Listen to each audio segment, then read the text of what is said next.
जाकिर नाइक को हिंदुस्तान का सबसे बड़ा दुश्मन आतंकवाद की पौध तैयार कर रहा है, धर्म गुरु बन करके। सऊदी अरब कोई भी व्यक्ति जाकर के इसकी गर्दन काट करके लाए, हिंदुस्तान के सबसे बड़े पेड़ पर लटकाए, तो मैं उसको इनाम दूंगी आकर के 50 लाख रुपए लेकर के। और हम लोगों ने तय कर रखा है कि अगर वो एक हिंदू बालिका को ले जाएंगे तो कम से कम 100 मुस्लिम बालिकाओं को उनको अंदर कर देना चाहिए जिन्होंने इस तरह की बदतमीजी की है।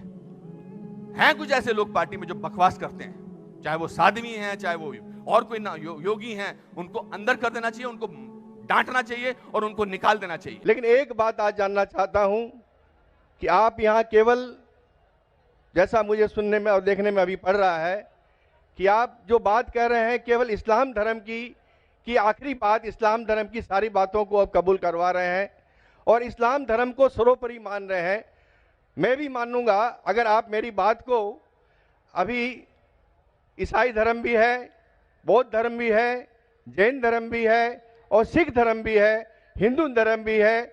और धर्म क्या है? धर्म तो मैं मानता हूं पानी का धर्म ठंडा है, सूर्य रोशनी देता है उसका धर्म है, चांद रोशनी देता है वो धर्म है, हवा का बहना वो धर्म है। ये संप्रदाय है या क्या है, या किसको मानना चाहिए, या जो लोग जहां मान रहे हैं वो अच्छी बात है, या हम नहीं मान रहे हैं तो उसमें हमारा क्या नुकसान है? इसको जरा तमाम बातों को मेरा स्पष्टीकरण चाहिए कि किस धर्म को मानने से और किस बात को मानने से मनुष्य का कल्याण हो सकता है।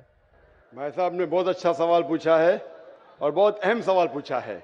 वो कहते हैं कि वो इंसानियत धर्म में मानते हैं, सारी मजहब की किताब को पढ़ते हैं, लेकिन यहाँ देख रहे हैं कि जाकिर बाकी लोग का हवाला देके, लेकिन इस्लाम कहते हैं कि इस्लाम फाइनल है, इस्लाम मेन है। ये आपने जैसा कहा इस्लाम मेन है। भाई साहब ये मैं नहीं कह रहा हूं, ये वेद में लिखा है। अगर वेद में लिखा है कि आखिरी अवतार कल के अवतार है, अगर लिखा है तो मैं उस चीज को निकाल नहीं सकता हूं ना। मैंने तो नहीं लिखा हूं, उसी तरीके से बाइबल में लिखा है। आपने कहा बाइबल का, आपने कहा वेद का, बाइबल में लिखा है। बाइबल पढ़ेंगे, gospel of John chapter number 16 verse number 12 to 14। Isa अलैहि सलाम कहते हैं, I have many things to say unto you but he cannot bear them now, for he when the spirit of truth shall come he shall guide you unto all truth, he shall not speak of himself, all that he shall speak। ये दे रहे हैं कि एक आखिरी पैगंबर मोहम्मद सल्लल्लाहु अलैहि वसल्लम आने वाले। ये मैंने तो बाइबल नहीं लिखी ना, मैंने तहकीक की। अगर मैं तहकीक करता, आप आके बोलो डॉक्टर जाकिर नाइक आप जो कह रहे बाइबल में नहीं है, लेकिन आपने कभी नहीं सुना, आप अजीब बात सुन रहे तो आपको अजीब लग रहा है और बहुत लोग को अजीब लग रहा है। कुछ लोग कबूल करे, कुछ लोग कबूल करने से डरते। फर्क ये है। नहीं सुनिए बात, तो ये आप बोलना चाहिए जाकिर भाई बाइबल में gospel of John chapter 12 verse 14 है ही नहीं। अब लेके आओ बाइबल, पढ़ो मेरी बात। ये कल की पुराना है क्या? नहीं, आपकी किताब में लिखा है तो मैं छुपा तो नहीं सकता हूं ना। मैं क्या कहता हूं कि सारी धार्मिक किताब को लो और यकसा है वो फॉलो करो, जो यकसा नहीं उसको छोड़ दो ना। तो अक्सर जितने अहम मजहब है, चाहे हिंदू मजहब है, चाहे बुद्ध मजहब है, चाहे ईसाईयत है, चाहे जुडाइज्म है, चाहे इस्लाम में, सारे में यकसा लिखा है। आप अगर पढ़ेंगे हिंदू मजहब की किताब, वेद पढ़ेंगे, बाइबल पढ़ेंगे, old testament, new testament, Judaism, Christianity, Islam, ये चारों मेन मजहब को आप लेंगे, सब में लिखा है खुदा एक है, उसका कोई अक्स नहीं है, आखिरी पैगंबर मोहम्मद सल्लल्लाहु अलैहि वसल्लम है। तो मैं थोड़ी छुपा सकता हूँ। मुसलमान भी चौंक जाते, इस्लाम और हिंदुइज्म में यकसानियत हो ही नहीं सकती।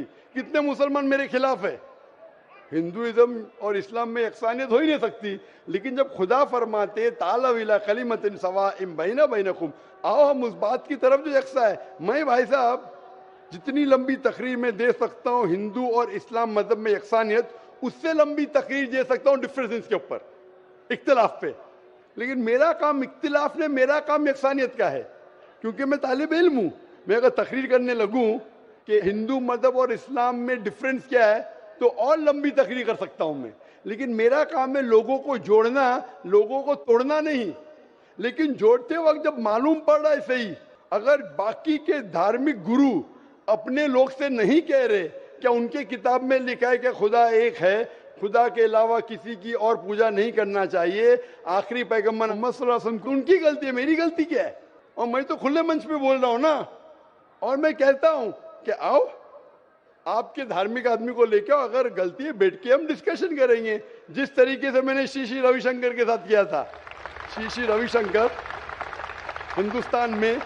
हिंदुस्तान में सबसे ज्यादा माने जाने वाले इन स्क्रिप्चर्स में श्री रविशंकर है। उनके साथ मुनाजरा किया मैंने ओपन स्टेज के ऊपर, ओपनली। तो इसके अंदर अगर हक बात सामने आ रही है, लोग हक कबूल कर रहे, उसमें क्या है? आप मुझे ऐसी कोई चीज लेके आओ जो मैं नहीं मानता हूं और कुरान और वेद में लिखे मैं फौरन मानूंगा। अब एक चीज पेश करो मुझे, एक जो कुरान और वेद में लिखा है कि इसमें मैं अमल नहीं करता हूं, फौरन अमल करूंगा। भाई साहब समझ रहे हैं क्या बोल रहा हूं मैं? इसको कहते हैं इंसानियत। खाली मुंह से बोलना इंसानियत क्या है? ये तो पॉलिटिशियन का काम हो गया। मैं सब में मानता हूं, सब में मानता हूं, सब में मानता हूं, तो अमल तो करो। जो आदमी अमल नहीं करता है, सिर्फ मुंह से बोलता है, वो तो माफ करना, मेरे हिसाब से ये ढोंगी है। वो जितने लोग आते प्लेटफॉर्म पे बोलते सर्वधर्म एक है, वो ढोंगी है। उन्होंने अपनी किताब ही नहीं पढ़ी है। ऐसे ढोंगी लोग से क्या बात करना? मैं हक की बात कर रहा हूं। आप एक चीज मुझे दिखाओ जो कुरान और वेद में लिखी है, मैं फौरन मानूंगा। चैलेंज करता हूं मैं, एक चीज लिखो जो आपके शास्त्र में लिखी और कुरान में लिखी है, फौरन मानूंगा मैं। इसको बोलते जिगर। यंग हूं मैं, आपसे यंग हूं, लेकिन जिगर रखता हूं अल्हम्दुलिल्लाह। बड़े मंच पे सिर्फ यहाँ ने दिगर ममालिक में जाके बोलता हूं, इसलिए लोग मुझसे डरते हैं। ये आ जाएगा तो पोल खुल जाएगा, भाई हमारी दुकान बंद हो जाएंगी। लोग बोलते हैं हमारी दुकान बंद हो जाएंगी। मैं जब जानता हूं मैं हक के ऊपर, और जैसा आपने सुबह में कहा था कि लोग विरोध करेंगे अच्छे लोग का, वही बात। मैं हक की बात क्यों, किससे डरना? खुले मंच पे कह रहा हूं, मुझे आजादी है देश में। अगर किसी को आने का मुकाबला करने का, तो डायलॉग भी करने को मैं तैयार हूं। ऐसा आदमी जिसके पास इल्म है, चाहे हिंदू मजहब का हो चाहे क्रिश्चियनिटी मजहब का हो, कोई भी शख्स जो 10,000 पब्लिक, कोई भी हिंदू कोई भी क्रिश्चियन दुनिया में जो अपने खुद की तकरीब पे 10,000 लोग को गैदर कर सकता है। यहाँ माशाल्लाह कितने लोग हैं? यहाँ तकरीबन 5-10 लाख लोग हैं बराबर। सिर्फ 10,000 अपनी तकरीब पे अगर वो जमा कर सकता है और मुझसे मुनाजरा करना चाहता है, मैं तैयार हूँ। कोई आलतू फालतू रस्ते वाले से नहीं, 10,000 लोग को अपनी तकरीब पे जमा कर सकता है वो, और मुझसे मुनाजरा करना चाहता है, मैं तैयार हूँ। क्योंकि मैं हक की बात करता हूँ। खाली बोलना सर्वधर्म क्या है? मैं सच्ची में लोग को एक करने चाहता हूँ, जो कुरान में लिखा है, जो वेद में लिखा है, जो बाइबल में लिखा है। वाकई ये मानना पड़ा कि उठ के अब बज़्म जहां का और ही अंदाज है, उठ के अब बज़्म जहां का और ही अंदाज है, मशरिको मगरिब में तेरे दौर का आगाज है। 2 पर माइक नंबर 2 पर अगर कोई गैर मुस्लिम भाई हैं तो अपना सवाल कर सकते हैं। सर मैं कहना चाहता हूँ कि जो वर्दी पहनते हैं वही क्या देशभक्त होते हैं? मेरा कहना आप समझ रहे हैं। और मैं आपसे, आपके हाथ से मैं कुरान को पाना चाहता हूँ, क्योंकि मुझे बहुत कुछ जानना है। मुझे कभी कभी लगता है कि ना भगवान है ना खुदा है। अगर नहीं भी माने फिर भी वो हमें सब कुछ देगा। क्यों हम लोग वेट करते हैं हिंदू मुसलमान बनने के लिए? ऐसा लगता है हमें। तो हमको बहुत जानकारी अभी बाकी है, हम जानना चाहते हैं। हमको लगता है कि ऐसा कुछ नहीं है, क्योंकि अगर स्वर्ग और नर्क है तो कौन देखा है, कौन जाके आया है और कहां पर है वो? अगर कोई गया है या किसने बोला है, मेरा माथा काम नहीं करता है। कहाँ है, किधर है? भाई साहब का 3 सवाल है। पहला सवाल है, भाई साहब ने कहा है कि वर्दी पहनने से क्या वो देशभक्त बन जाता है, ये आपका सवाल था। मैं वर्दी पहनने से देशभक्त नहीं बनता है। बहुत से लोग वर्दी पहन के अपने देश से गद्दारी भी करते हैं। तो वर्दी पहनने वाला देशभक्त जरूरी नहीं है। जो अपनी देश की रक्षा करता है और देश के लिए काम करता है, वो सही इंसान है। वर्दी जरूरी नहीं, वर्दी है या नहीं है वो कुछ अहम क्राइटेरिया नहीं। दूसरा सवाल आप चाहते कुरान मजीद मुझसे ले पा सकते हैं। तीसरा कि मैं कभी सोचता हूं कि खुदा है क्या नहीं है, क्यों लोग आपस में झगड़ते, स्वर्ग है क्या नहीं है, किसने देखा स्वर्ग है क्या नहीं है, तो क्या करना क्या जानना। भाई साहब आपने कभी किसी को 10 मारने से खुद ही मारते देखा? भाई साहब नहीं देखा तो 10 मारने से खुद ही मारेंगे? मारो खुद ही ना। क्यों नहीं मारेंगे? क्यों नहीं मारेंगे? क्योंकि मर जाएंगे। मर जाएंगे। नहीं देखा फिर भी यकीन है। आपने किसी को मरते हुए देखा 10 मारने से खुद ही मारते हुए? नहीं सर। सुना सिर्फ ना? सुना है। सुना, यकीन क्या है ना अपनी बुद्धि पे। तो यही चीज, सब चीज देखना जरूरी नहीं। मैं स्वर्ग को देखूंगा तो ही मानूंगा। क्या आपको अमेरिका जाना जरूरी है मानने के लिए? अमेरिका ही क्या नहीं? आज टेक्नोलॉजी बढ़ चुकी है भाई साहब। आप 10 मारे से खुद ही मार के एक आदमी को मरते देखेंगे, फ्री बोलेंगे अच्छा 10 मारे से खुद ही मारेगा तो इंसान मर जाएगा। ये जरूरी नहीं देखना।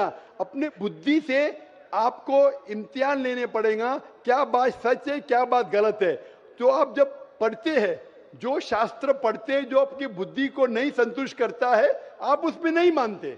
तो ऐसे शास्त्र पढ़ो जो आपकी बुद्धि को मनवाएगा। और मिसाल के तौर के ऊपर कुरान मजीद, आज अगर आप साइंस और टेक्नोलॉजी के हवाले से कुरान मजीद चेक करते, कुरान मजीद में एक भी आयत नहीं जो साइंस के खिलाफ है। आज आप 80% चीज मिसाल के तौर पे साइंस के जरिए कुरान मजीद की साबित कर सकते हैं। 20% एम्बिग्युअस है, नीदर सच नीदर गलत। मिसाल के तौर पे साइंस ने आज ये साबित नहीं की क्या स्वर्ग है या नरक है, बराबर। साइंस ने ये भी नहीं साबित की कि दूसरी जिंदगी है, पुनर्जन्म, लाइफ आफ्टर डेथ। लेकिन अगर 80% 100% सही है, 20% डाउटफुल है, नीदर राइट नीदर रॉन्ग, मेरी लॉजिक कहती है कि इंशाअल्लाह ये 20% भी सही रहेंगी। ये अंधविश्वास नहीं है, ये लॉजिकल विश्वास है। तो कुरान में बाकी साइंटिफिक फैक्ट के अलावा ये भी लिखा है कि स्वर्ग है नरक है। तो ऐसी किताब पढ़ो जिससे आपका मन संतुष्ट हो। आप कुरान मजीद पढ़ो, इंशाअल्लाह आपको यकीन आएगा स्वर्ग और नरक में। आप आके कुरान मजीद ले सकते हो भाई साहब। सर, स्वामी विवेकानंद बोलते हैं कि स्वर्ग और नर्क अपना दिल में है, तो ये कैसे बोल दिया? ये बहुत बड़ा पंडित है। स्वामी विवेकानंद ना कि खुदा है क्या? आप वेद की बात मानेंगे, स्वामी विवेकानंद की बात मानेंगे? सर, हम लोग यंग तो बहुत उसको फॉलो करते हैं। हाँ, अगर कोई आदमी ने गलत किया, इंसान गलती कर सकता है क्या नहीं? इंसान गलती कर सकता है क्या नहीं? कर सकता है सर, कर सकता है। तो कोई इंसान कुछ चीज कहता है, आपको देखने पड़ेगा वो सही है क्या गलत है। मैं भी इंसान हूं, मैं भी गलती कर सकता हूं। गलती क्या तो बोलूंगा सॉरी भाई, इंसान हूं, गलती कर सकता हूं। कर सकते क्या नहीं? तो अगर स्वामी विवेकानंद ना वेद के खिलाफ बात करे तो उसकी बात मत मानो। जो बात वो वेद के मुताबिक करते वो बात मानो। आप समझ रहे? मेरा भी कोई जुमला मिला जो कुरान के खिलाफ है, मेरे जुमले को भी फेंक दो ना। स्वामी विवेकानंद ना दूर की बात है, मैं अगर कुछ कुरान और सही हदीस के खिलाफ बोल रहा हूं तो मेरी बात भी मत मानो। मेरा 2 स्टैंडर्ड नहीं, मेरा डबल स्टैंडर्ड है, 1 स्टैंडर्ड है। जो खुदा ने बोला, खुदा की किताब को मानो, उसके ऊपर अमल करो। लोग अक्सर आपको खुदा की किताब से दूर लेके जाते। मैं यहां आया हूं लोग को खुदा की किताब के नजदीक लेके आने के लिए।